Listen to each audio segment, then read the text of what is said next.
Admiral Keth stood in the command center of the massive space station floating in the void between galaxies. His scaled fingers moved across the control panel as he watched the holographic display showing 17 star systems. Each system glowed with the blue light that marked human colonies. Soon, those lights would go dark forever. The Hegemony Council had made their decision 3 months ago. Humanity was spreading too fast across the galaxy. They built cities on dead worlds and made them live again. They formed friendships with alien species that had been enemies for thousands of years. Worst of all, they gave hope to species that the hegemony had kept under control for centuries. "The devices are ready, Admiral," reported his aide, a thin creature with 4 arms and silver skin. "All quantum resonance generators are in position around the human systems." Keth nodded slowly. The technology was perfect for their needs. It would target human DNA specifically and erase it from existence. Every human in the galaxy would simply stop being. Their cities would remain empty. Their ships would drift in space with no one aboard. It would be as if humanity had never existed at all on New Terra. Captain Maya Rodriguez was reviewing supply reports when she felt something strange. A cold feeling passed through her body like ice water. She looked up from her desk to see her aide standing frozen in the doorway. His mouth was open as if he had been speaking, but no words came out. Then he began to fade. Maya watched in horror as the young man became transparent. She could see through him to the wall behind. Within seconds he was gone completely. Not dead, not collapsed. Simply gone as if he had never been there at all. She ran to the window of her office and looked down at the colony below. People were disappearing everywhere. A woman pushing a cart in the street faded away, leaving the cart rolling empty down the road. Children playing at a park vanished mid-laugh. In the space of 5 minutes, 3 million colonists were gone. Maya grabbed her communicator and tried to contact other human settlements. Static filled the channels. Every emergency frequency was silent. She switched to the colony's internal systems and found them all working perfectly. The lights were on. The air recyclers hummed. The computers processed data. But there were no humans left to use any of it. Far across the galaxy on Mars Station, Engineer Tom Blake was explaining a repair procedure to his crew when they all disappeared around him. Tools clattered to the metal floor as hands that had been holding them ceased to exist. Emergency alarms began blaring, but Tom was the only one left to hear them. He stumbled through the empty corridors, calling out names but receiving no answers. The station's central computer showed all systems normal. Life support was functioning. The reactor was stable. But the crew roster now showed only 1 person aboard, where yesterday there had been 2,000 in the Outer Rim territories. Beyond the reach of the quantum field, 12,000 humans survived. They were scattered across mining stations, research outposts, and deep space exploration vessels. Most were completely alone. Some found themselves in small groups of 2 or 3. Captain Rodriguez activated every long-range communication system she could find. Slowly, over the next few hours, she made contact with other survivors. The picture they painted was clear. Every major human world had gone silent. Earth itself was not responding to any transmissions. Dr. Lisa Chun was aboard a research vessel studying ancient alien ruins when she received Rodriguez's broadcast. She had been part of a team of 50 scientists. Now she was alone with only the ship's computers for company. The quantum readings she had been studying suddenly made terrible sense. "They used resonance technology," she transmitted back to Rodriguez. "I can see the energy signature in my readings. Someone built devices that could target specific DNA patterns and erase them from existence." On the Hegemony Command Station, Admiral Keth watched the final reports come in. Every human world had gone dark. Their fleets drifted empty in space. It had taken less than 6 hours to remove an entire species from the galaxy. "The operation was successful," he announced to the assembled officers. "Humanity has been eliminated. Their expansion is ended. Their influence over other species is broken. The galaxy will return to the proper order." The officers cheered and congratulated each other. They had prevented what they saw as a great threat to galactic stability. The humans had been spreading their ideas about freedom and cooperation to too many worlds. Now that problem was solved permanently, but far out in the cold spaces between stars, Maya Rodriguez was gathering the scattered survivors. Her ship had detected 11 other vessels with human life signs. Slowly, carefully, she began bringing them together. Mining ships, research vessels, cargo haulers, all that remained of a species that had numbered in the billions. The first meeting was held aboard Rodriguez's ship. 43 humans stood in the cargo bay that had been converted into a meeting room. They were all that could be brought together safely. The others remained scattered across the galaxy, too far away or too exposed to risk contact. "They tried to erase us," Rodriguez said, her voice steady despite the magnitude of what had happened. "They killed our families, our friends, our children. They thought they could remove humanity from the galaxy and no one would remember we existed." She looked around at the faces of the survivors. Some were crying. Others stared with empty eyes. All of them had lost everything they had ever cared about, but we are still here, she continued. 12,000 of us scattered across space. They wanted to erase our history. Instead, they have given us a mission. We will make sure humanity is never forgotten. We will make sure they pay for what they have done. The survivors began to organize. They had ships, knowledge, and nothing left to lose. The hegemony had tried to eliminate a peaceful species that was spreading hope across the galaxy. Now they would face the consequences of creating enemies who had no reason to show mercy. In the depths of space, the last humans began to plan their response. They would become ghosts haunting the edges of galactic civilization. They would be the nightmare that reminded every species what happened when someone tried to destroy hope itself. The hegemony thought they had won. They had no idea what they had just unleashed upon the galaxy. 5 years had passed since the day humanity died. A galaxy had settled into a new normal. Trade routes that once connected human worlds now carried only alien traffic. The great human colonies stood empty, their lights still burning, but no voices echoing in their halls. The hegemony had declared the human problem solved and moved on to other matters. But in the dark spaces between stars, something was stirring. Ships painted black as the void itself moved through hyperspace without being detected. They carried no identification signals and appeared on no registry. The few who had seen them and lived called them the Ghost Fleet. Captain Maya Rodriguez stood on the bridge of her ship, watching the sensor display show a hegemony trade convoy ahead. 3 cargo vessels escorted by 2 military cruisers, carrying supplies to the colonies that had once been human worlds. The irony was not lost. On her, all ships, this is Ghost Leader, she spoke into her communicator. Remember the rules. Take what we need. Leave the crews alive to spread our message. We want them to know we are still here. Her fleet had grown over the years. 47 ships now followed her commands. Some were human vessels that had been found drifting empty in space. Others were captured alien ships that had been modified with human technology. All of them were crewed by the survivors who had chosen to fight rather than hide. The Ghost Fleet dropped out of hyperspace directly inside the convoy's formation. The alien ships never saw them coming. Their black hulls absorbed sensor sweeps and radar signals, making them invisible until they were close enough to board. This is Captain Rodriguez of the Ghost Fleet, she broadcast on all frequencies. Power down your weapons and prepare to be boarded. Comply and you will live.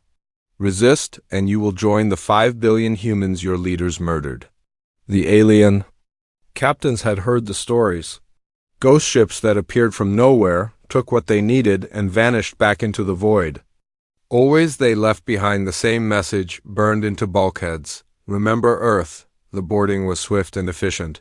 Human soldiers moved through the alien ships with practiced ease, taking food, medical supplies, and anything else the survivors needed. They also took something else. Data cores containing intelligence about hegemony operations. Tom Blake had become an expert at breaking alien computer systems. The former engineer now led the Ghost Fleet's intelligence operations, gathering information about hegemony plans and weaknesses. Every raid provided new data that was analyzed and stored in hidden bases scattered across the galaxy. "They are expanding their control," Blake reported to Rodriguez after the raid. "The hegemony has absorbed 3 more independent systems in the last month. They claim it is for protection, but the pattern is clear. They are using humanity's extinction as proof that cooperation between species is dangerous." Rodriguez nodded. Grimly, the hegemony was using fear to expand their power. They pointed to the empty human worlds as evidence that species who grew too independent faced destruction. It was working. Many alien civilizations were accepting hegemony control rather than risk sharing humanity's fate, but the Ghost Fleet was not just raiders. In hidden asteroid bases and abandoned space stations, the survivors worked on projects that would have amazed their dead civilization. Dr. Chun had reverse-engineered the quantum resonance technology that had destroyed their people. She was not trying to bring back the dead. She was learning to weaponize the same force that had killed them. The quantum field that erased human DNA created a unique signature, Chun explained to a gathering of survivors. Every piece of hegemony technology that participated in the genocide carries an echo of that frequency. We can track it. We can follow it back to its source. Marcus Webb had been a mining engineer before the genocide. Now he was building something the survivors called the Equalizer. It was not a weapon to destroy worlds. It was something far more elegant and terrible. "They used their advanced technology to commit genocide," Webb said as he worked on the massive device. "Let us see how they manage when that technology stops working." The Ghost Fleet's raids were becoming bolder. They struck at military convoys, research stations, and even orbital defense platforms. Each attack was carefully planned and executed, with precision that terrified the hegemony leadership.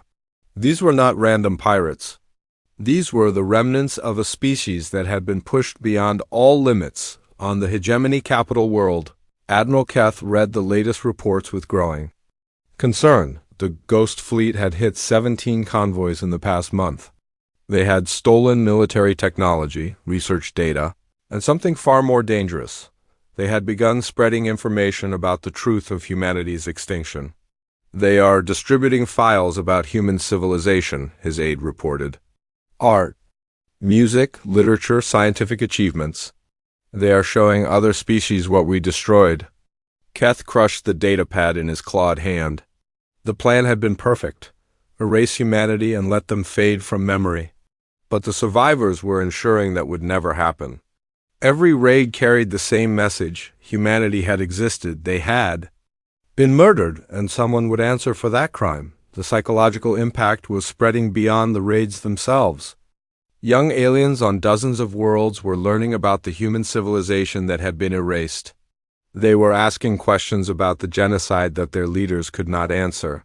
Some were even beginning to demand justice. The Aquarian League was the first to show cracks.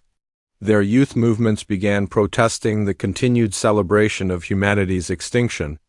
Their military commanders started questioning orders that seemed designed to cover up evidence of the genocide.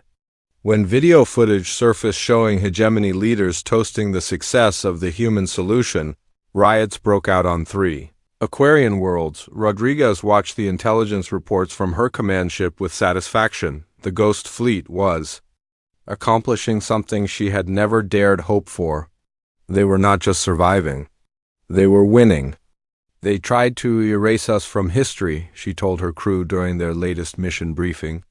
"But we are writing a new chapter. Every raid, every message, every moment we continue to exist is proof that some things cannot be destroyed. Hope, justice, and the human spirit are stronger than any weapon they can build." The Ghost Fleet had become more than just survivors seeking revenge. They had become a symbol of resistance that was inspiring other species to question the hegemony's power.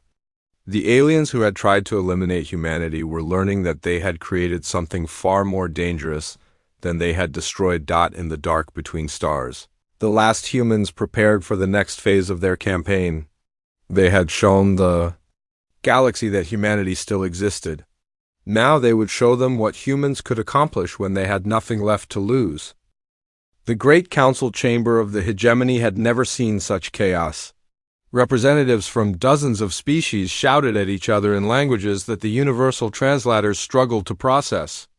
Emergency lights flashed red as security alerts continued to stream in from across their territory. Admiral Keth stood at the center of the storm, his scaled face showing the strain of the past months. The Ghost Fleet raids had escalated beyond mere piracy. They were now striking at the heart of hegemony power, and worse, they were inspiring others to join them. "The Kelani research facility is gone," announced Counselor Vex, his tentacles writhing. With agitation, they took everything. 3 years of quantum research, weapon prototypes, and classified files about our military capabilities. But that is not the worst part. He activated a holographic display showing the interior of the destroyed facility. Burned into the walls were detailed files about every war crime the hegemony had committed over the past century. The execution of the Terran prisoners, the forced relocations of the Centauri colonies, the biological weapons used against the Rigel rebellion. They left behind our own history, Vex continued. Every atrocity we committed is now public knowledge. The other species are starting to ask questions we cannot answer. Keth slammed his fist on the table. They are insects. Barely 12,000 survivors scattered across space. How are they causing this much damage? But the damage was spreading far beyond the physical raids. The Ghost Fleet had done something the hegemony had never expected. They had started telling the truth about what the galaxy had been like before the genocide. Young aliens across dozens of worlds were learning about human achievements that had been erased from official records. They discovered that humans had developed medical technologies that could have saved millions of lives. They had created art that spoke to the soul of every species. They had built cities that were marvels of engineering and cooperation. Most importantly, they learned that humans had been building a coalition of species based on mutual respect and shared knowledge. The hegemony had destroyed humanity not because they were a threat to galactic peace, but because they were a threat to hegemony control on the Aquarian homeworld. Massive protests filled the capital city. Young Aquarians held signs showing human art and literature alongside images of the empty human worlds. They demanded answers about why their government had supported the genocide. "We were told the humans were dangerous," spoke Myra, a young Aquarian who had become a leader in the resistance movement. "We were told they were spreading chaos and had to be stopped. But the evidence shows they were building something beautiful. They were creating a galaxy where species could work together as equals." The Aquarian military was split. Older officers who had supported the genocide found themselves facing subordinates who questioned every order. 3 system defense fleets had already declared neutrality and refused to participate in operations against the Ghost Fleet. The Kelani were facing similar upheaval. Their scientific community had always respected human research and innovation. When they learned that their own government had helped destroy the species that had made breakthrough discoveries in quantum mechanics and bioengineering, the protests began immediately. "The humans shared their knowledge freely," announced Dr. Reth, the Kelani's leading quantum physicist. "They published their research for all species to benefit from. We repaid them by helping to erase them from existence. This is not science, this is not progress, this is genocide." The Proxian Collective was the first to break completely. Their council voted to withdraw from the hegemony and declared their systems neutral territory. They also issued a formal apology for their role in the human genocide and opened their borders to any Ghost Fleet members who wished to seek sanctuary. "We cannot change what we did," announced the Proxian Prime Minister. "But we can refuse to continue supporting the lies that justified it. The humans were not our enemies. They were our teachers, our friends, and our partners in building a better galaxy." The fractures were spreading faster than the hegemony could contain them. Each species that broke away inspired others to question their loyalty. The careful alliance that had taken millennia to build was crumbling in months. Admiral Keth found himself commanding a shrinking coalition while facing an enemy that seemed to grow stronger with each passing day. The Ghost Fleet had somehow managed to turn the galaxy's most powerful alliance against itself. How are they doing this? He demanded of his intelligence officers. They have no homeworlds, no manufacturing base, no formal military structure. Yet they are winning a war against the greatest power in galactic history.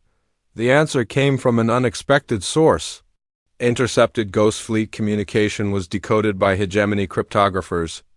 It was a message from Captain Rodriguez to her scattered forces. "We fight differently because we have to," the message read. The hegemony fights with rules, regulations, and formal structures. They respect boundaries and follow protocols. We fight like our species is already dead, because it is. We have no rules except survival and no mercy except for those who show mercy to others. The Ghost Fleet had abandoned every convention of galactic warfare. They struck without warning, disappeared without trace, and showed no respect for the boundaries that had governed conflicts for thousands of years. They were not trying to conquer territory or establish control. They were trying to destroy the system that had murdered their people. The hegemony's response was predictable and ultimately self-defeating. They increased security, imposed martial law on rebellious systems, and began using the same brutal tactics against their own member species that they had once reserved for their enemies. This only accelerated the collapse. The Therian Empire withdrew from the alliance after hegemony forces fired on protesters in their capital city. The Vorthan Commonwealth followed when their trade routes were placed under military control. Even species that had been loyal for centuries began to question whether the hegemony was protecting them or oppressing them. Captain Rodriguez watched the intelligence reports from her command ship with grim satisfaction. The Ghost Fleet's strategy was working better than she had dared hope. They were not just fighting the hegemony. They were exposing the truth about what the galaxy had lost when humanity was destroyed. They built their power on lies, she told her crew during their latest mission briefing. They told everyone that we were dangerous, that cooperation between species was impossible, that only their control could maintain peace. But we are showing them something they never expected. She gestured to the holographic display showing the growing number of systems that had declared independence from the hegemony. We are showing them that the human dream did not die with our people. The idea that species can work together as equals, that knowledge should be shared freely, that hope is stronger than fear. These ideas are spreading faster than they can contain them. The Ghost Fleet had become more than just the remnant of a destroyed species. They had become the catalyst for a galactic revolution. The hegemony had tried to eliminate humanity to prevent them from inspiring others to seek freedom. Instead, they had created martyrs whose sacrifice was inspiring the greatest uprising in galactic history. In the depths of space, the last humans prepared for the final phase of their campaign.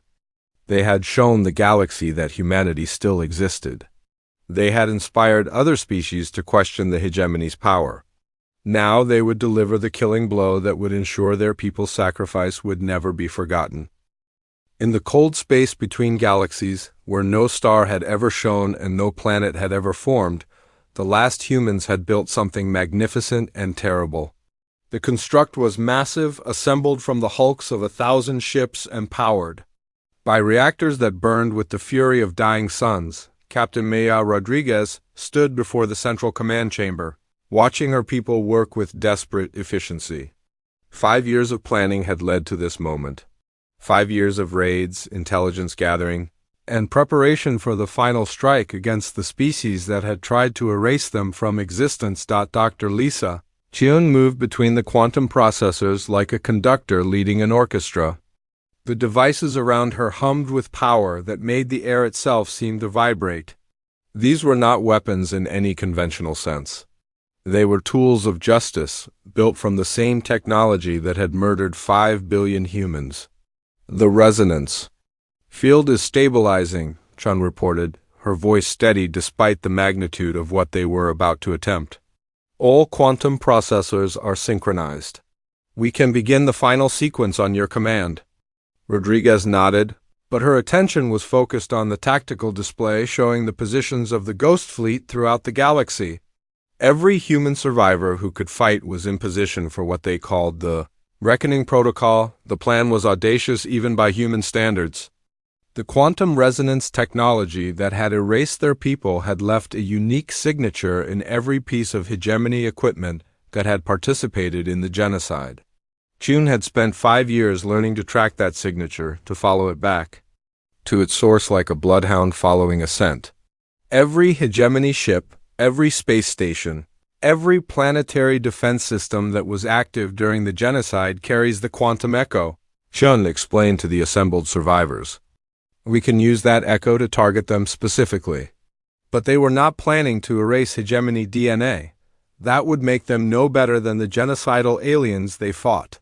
Instead, they had devised something far more elegant and devastating. Marcus Webb stood beside the massive device he had spent 3 years building. The equalizer was not a weapon of destruction. It was a weapon of justice. When activated, it would reverse the polarity of the quantum field and broadcast it across hegemony space. Instead of erasing organic matter, it will target the quantum encryption that protects all their computer systems, Webb explained. Every piece of advanced technology they possess will stop working simultaneously. Their ships will drift helpless in space. Their planetary defense grids will go dark. Their communication networks will fail. The most advanced technological civilization in the galaxy would be reduced to using mechanical calculators and chemical rockets. Their mighty fleets would become floating scrap metal.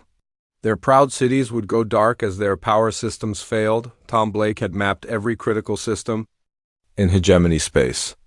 Military command centers, industrial facilities, research stations, and the great shipyards where their fleets were built.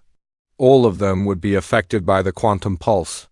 They used their technological superiority to commit genocide, Blake said as he input the final targeting coordinates. Let us see how they manage when that superiority is taken away. The Ghost Fleet was positioned throughout the galaxy, ready to strike the moment the equalizer was activated. They would not be affected by the quantum pulse because their ships had been modified with human technology that used different quantum signatures. When the hegemony's defenses failed, the survivors would be ready to take advantage of the chaos. Rodriguez activated the communication system that would broadcast her message across the galaxy.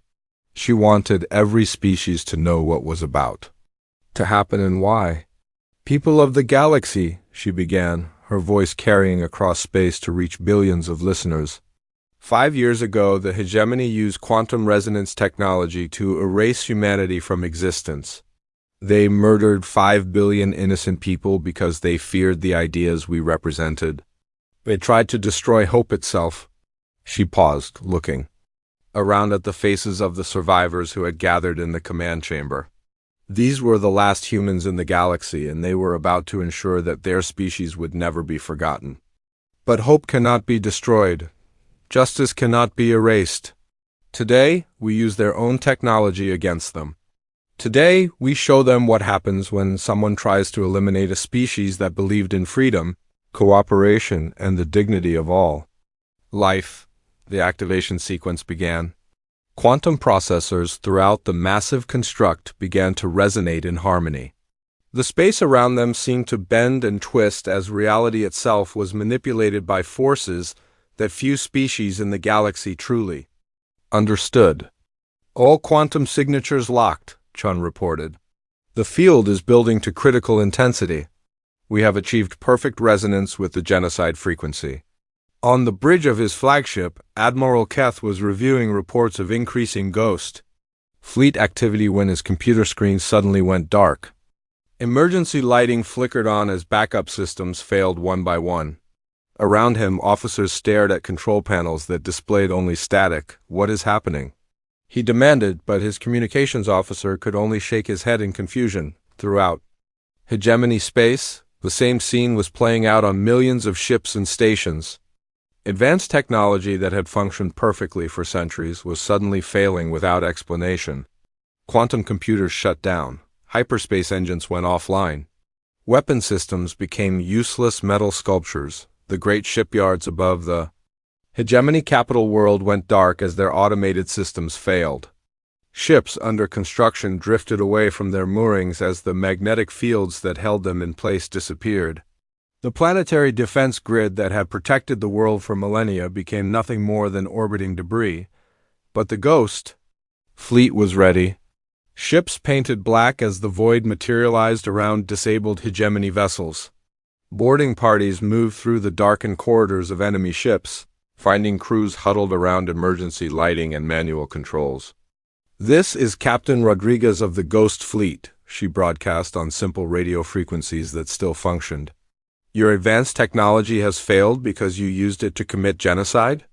Your weapons are useless because you turned them against innocent people.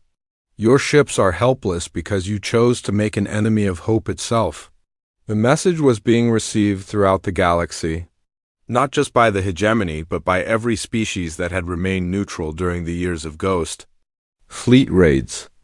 They were witnessing the most powerful military force in galactic history being brought to its knees by 12,000 survivors of the species they had tried to erase. Rodriguez continued her broadcast as Ghost Fleet ships secured critical installations throughout hegemony space. "You have 48 hours to surrender unconditionally. You will stand trial for genocide. You will face justice for the crimes you committed. You showed humanity no mercy. We offer you what you never gave us, one chance to surrender and face judgment rather than extinction." The quantum pulse had done more than disable technology. It had shifted the balance of power in the galaxy permanently. The hegemony's member species, many of whom had already been questioning their loyalty, saw their oppressors rendered helpless by the victims of their greatest crime. In the depths of space, the last humans watched as their enemies faced the consequences of trying to erase hope from the galaxy. The reckoning protocol was complete. Now came the final phase, justice. The surrender came in 36 hours. Not because the hegemony feared death, but because they had learned what humans were truly capable of when pushed beyond all limits. The great council chamber where humanity's extinction had been planned was now filled with the sound of Ghost Fleet boots on polished floors. Captain Maya Rodriguez walked through the halls of power that had once seemed untouchable. Her combat suit was scarred from 5 years of fighting, and her face showed the weight of carrying the hopes of a dead species. Behind her, the surviving humans moved with quiet dignity through the spaces where their genocide had been celebrated. Admiral Keth stood in chains before the emergency council session. His scaled face showed none of the arrogance that had marked him during the genocide. Around him, the leaders of the hegemony waited to learn their fate. The quantum pulse had crippled their fleets, but it was the sight of human survivors walking free in their capital that truly broke their spirits. "You wanted to remove humanity from history," Rodriguez said, her voice carrying to every corner of the chamber. "You believed that by erasing us, you could destroy the ideas we represented. You thought that hope, cooperation, and the dream of a better galaxy would die with our people."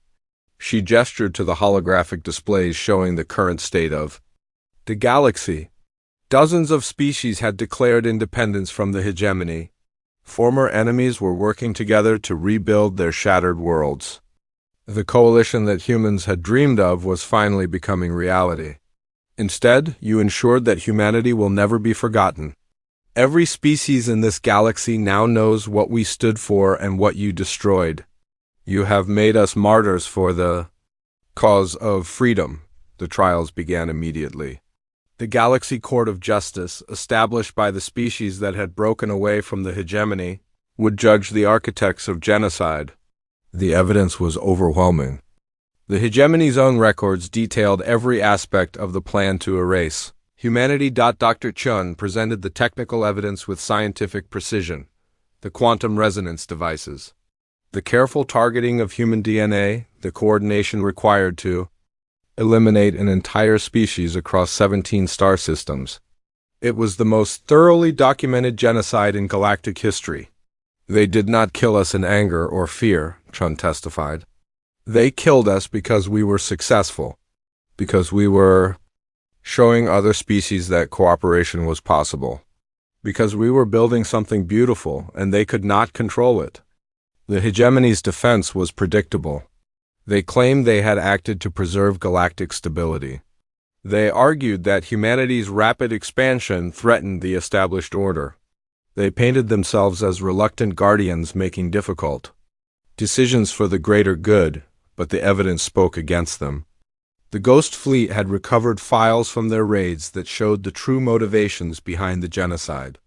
Internal communications revealed that the hegemony leaders had celebrated the extinction of humanity. They had toasted the success of their final solution and planned to use the empty, human worlds as rewards for their most loyal supporters. The breakaway species were not interested in excuses. The Aquarians had lost respected scientists and artists when the humans died. The Kelani had been denied access to revolutionary medical technologies. The Proxians had seen their children's favorite stories and songs disappear forever when human culture was erased. They did not just kill humans, testified the Proxian Prime Minister. They killed the future we were building together. They destroyed the hope that species could work as equals rather than as rulers and subjects. The sentences were swift and final. The architects of genocide would spend the rest of their lives in prison. The hegemony as a political entity was dissolved.